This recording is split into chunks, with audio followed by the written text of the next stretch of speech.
Ibu bapak, saudara-saudara, kaum muda, remaja dan anak-anak yang terkasih, sekali lagi selamat sore. Salam. Kita telah memasuki hari keempat di tahun 2026. Bagaimana perasaan kita hari ini? Bagaimana perasaannya? Ada kebahagiaan dan ada sukacita? Ada. Jadi kita harus sukacita. Hari ini kita boleh menikmati tahun yang baru di hari yang keempat. Dan hari ini gereja merayakan hari raya penampakan Tuhan yang biasa disebut apa tadi? Epifani, ya, penampakan Pada Ismail. Dan menarik Bapak Ibu yang terkasih, saudara-saudara, bacaan-bacaan hari ini khususnya dalam bacaan Injil diceritakan tentang 3 orang majus dari timur atau 3 raja dari timur yang datang mencari dan menemukan Yesus hanya dituntun oleh bintang. Itu hanya simbol saja. Bapak Ibu terkasih, mereka adalah orang majus dari timur, tapi mereka seorang raja yang ahli perbintangan. Karena ketika mereka melihat itu ada bintang yang kelihatannya berbeda dengan yang biasanya.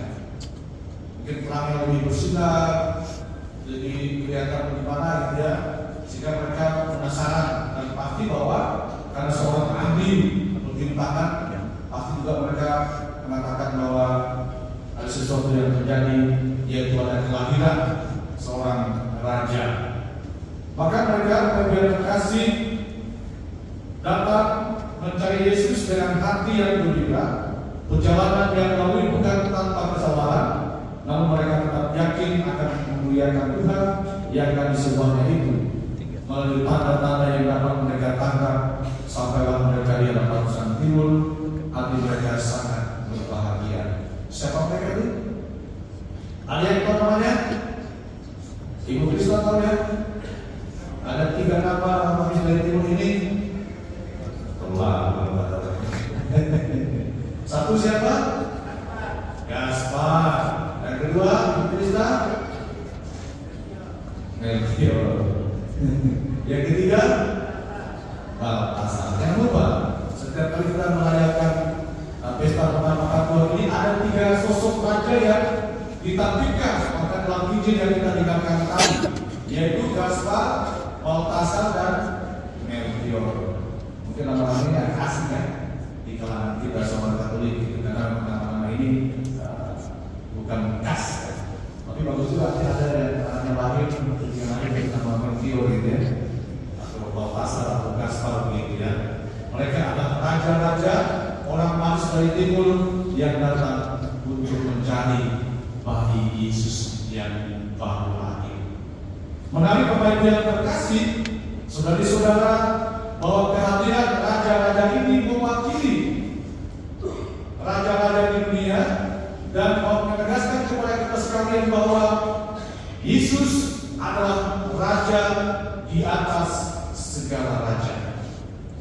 Maka mereka datang jauh-jauh dari timur, bahkan kalau sekarang kan pakai pesawat gitu ya, dulu belum ada pesawat, belum ada mobil juga. Mereka harus berjalan bersama dengan onta, melewati padang gurun yang panas, jauh, dan tentu perjalanan yang sangat melelahkan bagi mereka bertiga. Tetapi karena mereka mau datang untuk menyembah Tuhan, menyembah Raja di atas segala raja, maka segala kelelahan, kesulitan dan tekanan itu tidak menjadi sebuah rintangan bagi mereka untuk datang kepada Yesus. Dan ketika mereka datang dan berjumpa dengan bayi Yesus, mereka sungguh-sungguh bersuka cita, bergembira. Segala kelemahan, kecapean, jalan yang sangat panjang dan jauh itu menjadi tidak lagi memikirkan, karena mereka berjumpa dengan Yesus, Raja di atas segala raja. Dan sebagai bentuk penyembahan mereka, bentuk penghormatan 3 raja ini kepada Yesus, Sang Raja di atas segala raja, mereka ini dikatakan mempersembahkan persembahan yaitu emas, domba, dan ulu. Dan 3 persembahan ini hanya boleh dipersembahkan bagi raja-raja yang besar, raja-raja yang terkenal, bukan untuk raja-raja kecil ya, emas dan ulu dan juga kemudian itu untuk khusus untuk raja. Maka itulah yang dipersembahkannya kepada Yesus sang raja di atas raja. Dan juga terkasih peristiwa juga menandakan kepada kita bahwa keselamatan yang dibawa oleh Yesus ke dunia ini bukan pertama-tama atau yang diperuntukkan bagi bangsa Israel, tetapi diperuntukkan bagi semua bangsa yang diwakili oleh 3 raja yang datang dari timur ini. Maka dalam bacaan pertama yang diambil kitab Yesaya, Nabi Yesaya menyatakan demikian, bangkitlah, bersinarlah, karena terangmu telah datang, kemuliaan Tuhan telah terbit atasmu. Dan terang itu bukan sesuatu yang kita ciptakan, itu adalah terang Allah yang bersinar ke dunia, yang seringkali diselimuti kegelapan ketakutan, kebingungan, ketidakadilan dan dosa. Namun Yesaya memberitahu kita bahwa bahkan ketika kegelapan meliputi bumi, Tuhan bangkit atas umatnya. Allah tidak meninggalkan kita dalam kegelapan, Dia masuk ke dalam. Ini sangat jelas. Bagaimana terang itu terbit dan bersinar bagi semua orang, bukan hanya bagi bangsa Israel. Maka dalam bacaan yang kedua, tadi Santo Paulus menjelaskan hal ini dengan sangat jelas, ya, dengan mengatakan demikian. Bangsa-bangsa bukan Yahudi adalah ahli waris bersama, anggota tubuh yang sama, dan mitra dalam janji di dalam Kristus Yesus melalui Injil. Ini sangat jelas bahwa kehadiran 3 raja ini sekali lagi mewakili semua raja di dunia, dan bukan bangsa Yahudi, dan keselamatan itu sungguh-sungguh diperuntukkan bagi semua orang yang percaya. Bapak Ibu yang terkasih, saudara-saudara, maka saya mengajak kita semua dalam perayaan pesta penampakan Tuhan hari ini, yang kebetulan kemarin sudah dibuka Tahun Adas tahun 2026, dan juga kemarin kami tutup pintu suci ya, dan tadi gereja kita dan setengah 11 siang. Dan kita diajak sebagaimana para raja yang datang menyembah dan mempersembahkan emas, dupa dan ulu tadi, kita juga diajak untuk mempersembahkan hidup kita yang terbaik kepada Yesus sang raja di atas segala raja. Ini hidup yang tak bercela di hadapan Tuhan, pemberian hidup yang tanpa dosa, ya, berusaha untuk mengusahakan hidup yang baik, perilaku hidup yang baik, perilaku hidup yang berkenan di hati Tuhan. Jadi kita tinggalkan hidup kita yang kurang baik di tahun yang telah lewat. Di tahun ini kita mau mempersembahkan hidup kita, keluarga kita, menjadi sebuah persembahan yang terbaik untuk Yesus sang Raja di atas segala raja. Maka kalau ada masih sikap iri hati, suka putus asa, suka berkelahi dengan pasangan hidupnya, orang tua berkelahi dengan anak-anaknya, itu tinggalkan semua. Karena itu bukan sebuah persembahan yang baik di hadapan Tuhan. Ya, kita tinggalkan semua pertengkaran, perselisihan, iri hati, acuh tak acuh dan lain sebagainya. Dan yang paling penting lagi, kita diajak di tahun Adas 2026 ini, yaitu pertobatan ekologis. Kita mau bertobat, ya, diri kita yang suka buang sampah sembarangan, ya kan, suka buang-buang makanan, mau makan berlebihan, sehingga habis dibuang jadi sampah dari limbah, di orang lain yang menikmati limbah kita. Maka dalam pertobatan ekologis ini kita diajak, mari kita pelihara bumi, rumah kita bersama. Ini sebuah persembahan kita ya kepada Tuhan, sang Raja yang telah menciptakan bumi dan segala isinya itu dengan baik. Maka nanti sepanjang tahun ini kepada kasih kita berusaha merawat alam ciptaan ini yang pertama-tama kita mulai di tengah-tengah keluarga kita dulu.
bagi sampah tadi, itu penghormatan.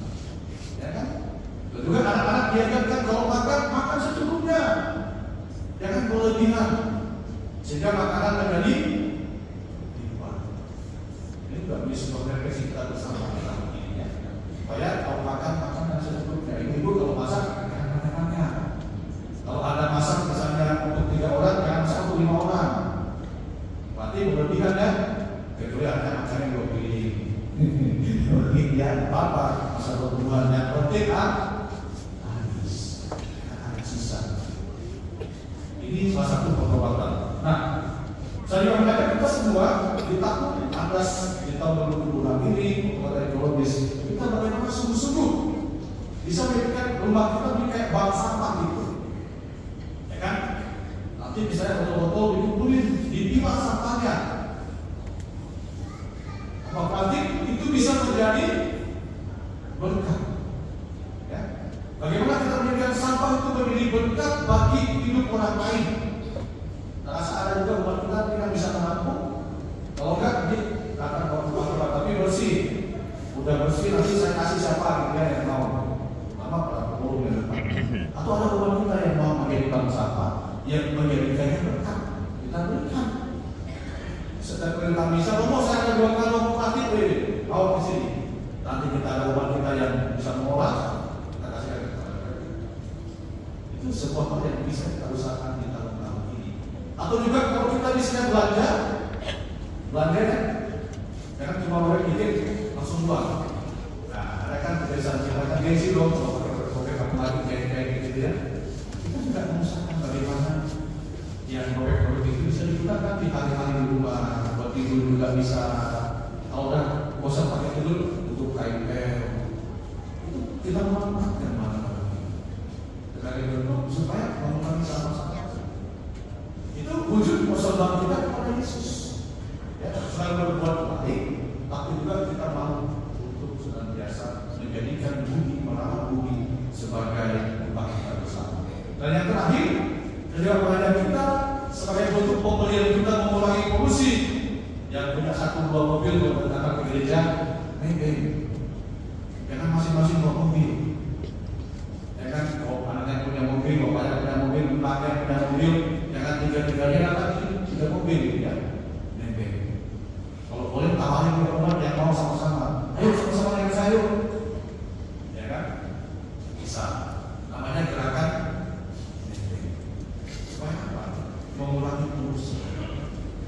Kalau misalnya nanti kita masing-masing bawa mobil kan polusinya lebih banyak. Bukan itu kemahalan juga. Nah di tahun ekologis di Kabupaten ini ada yang namanya gerakan member. Nggak usah malu, ya kan nggak usah malu. Datang ke gereja sebagai umat yang kita, ayo ikut saya yuk, tawarin.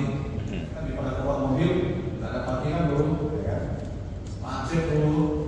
Itu hal-hal simpel dan sederhana yang tentu kita bisa usahakan. Dengan demikian, kalau kita mampu mengusahakan ini, maka kita sungguh-sungguh memberikan pembelian diri kita yang tanpa jelas dan juga dengan merawat bumi ini kepada Yesus yang sebagaimana orang manusia datang menyembah mereka dan mempersembahkan emas dan kemudian ini. Dan kita pun mau juga kita akan pribadi, keluarga kita mempersembahkan hidup kita yang terbaik. Amin.